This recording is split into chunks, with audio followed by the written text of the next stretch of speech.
VGV. Ha do'stlar, yanglishmadingiz. To'g'ri o'qidingiz. VGV.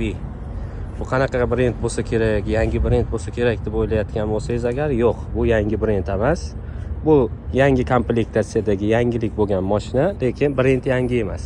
Brend Weichai brendi. Mashinaning dizaynini qarang, qoyil qilib qo'yishgan. Xitoy ham oxirgi paytcha allambalo narsalarni qilgan, qarang.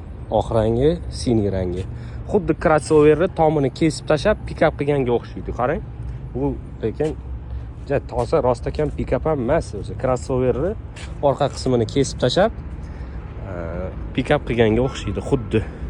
Orqa yukxonasini ham razmerlari kichkina. Xo'p, brend haqida to'xtaladigan bo'lsak, bu do'stlar Howo. Yanglishmadingiz. Albatta bu Sinatrak brendi. Sinatrak brendi Weichai bilan qo'shma korxona hisoblanadi. Ya'ni o'zi Weichai Group Sinatrak brendini sotib olgan edi, barchangizga ma'lum. Endi VGV brendi ostida ular mana shunaqa yo'l tanlamas, crossover, pikap, har xil turdagi mana shunaqa Jeep mashinalarini ishlab chiqarishni yo'lga qo'yishgan. Elektrический variantda ishlab chiqaryapti, benzinli variantda, dizelli variantda ishlab chiqaryapti.